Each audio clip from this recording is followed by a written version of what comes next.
ছোট্ট এই দোয়াটি যদি কোনো ব্যক্তি প্রতিদিন একবার করে পাঠ করতে পারে, ওই দিন সে ইচ্ছা করলেও কোনো পাপ করতে পারবে না। মানে পাপ করার ক্ষমতা সে হারিয়ে ফেলে, শয়তান তার কাছ থেকে অনেক দূরে চলে যায়।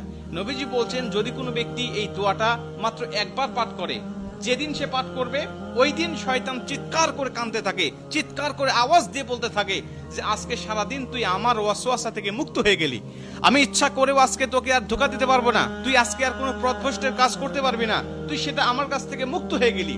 মানে এই দোয়াটার এতটাই পাওয়ার, এতটাই ক্ষমতা আল্লাহ পাক দিয়ে দিয়েছেন। অতএব আমরা এই দোয়াটা মুখস্থ রাখবো, ছোট্ট একটি দোয়া মুখস্থ করে প্রতিদিন আমরা তেলাওয়াত করবো।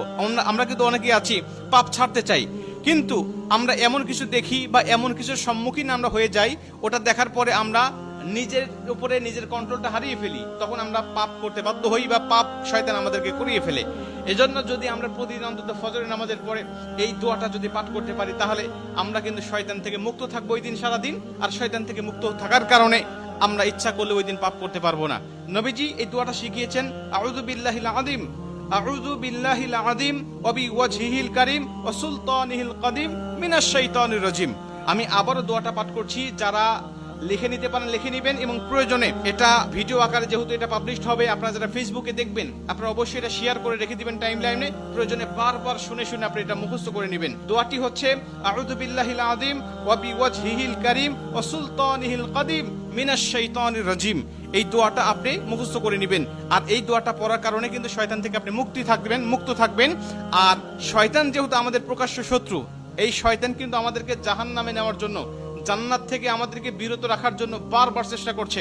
আমাদের সামনে থেকে, পিছন থেকে, ডানে থেকে, বামে থেকে, সব জায়গা দিয়ে কিন্তু শয়তান আমাদেরকে ধোঁকা দেওয়ার জন্য সদা ব্যস্ততা। আল্লাহর সাথে সে চ্যালেঞ্জ করে আসছে, আল্লাহকে বলছে, আল্লাহ প্রয়োজনে তুমি জান্নাতের সংখ্যা কমিয়ে ফেলো, জাহান্নামের সংখ্যা বাড়িয়ে দাও, কারণ আমি মানুষগুলোকে যেভাবে ধোঁকা দেব, এই ধোঁকায় সে বোকা হয়ে তোমার ইবাদত আর গোলামি সে করবে না, সে নিঃসন্দেহে পথভ্রষ্ট হয়ে যাবে। এই জন্য শয়তান থেকে মুক্ত থাকার জন্য আমরা কিন্তু সর্বসময় এই দোয়াটা পাঠ করবো। প্রতিদিন অন্তত একবার এই দোয়াটা আমরা পাঠ করলে আমাদের কাছ থেকে শয়তান মুক্ত হয়ে যাবে, আমরা শয়তান মুক্ত জীবন যাপন করব।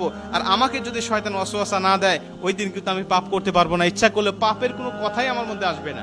কারণ আমরা জানি ফেরেশতারা ইচ্ছা করলেও পাপ করতে পারে না, কারণ ফেরেশতাদেরকে শয়তান ধোঁকা দেয় না, আর ফেরেশতাদের কাছে শয়তান যায় না, তাই তাদের অকর্ম করার মতো বা পাপ করার মতো কোনো ক্ষমতা তাদের নাই। এর জন্য এই দোয়াটা আমরা সবাই মুখস্থ করে নিব এবং প্রতিদিন একবার হলেও পাঠ করবো ইনশাআল্লাহ।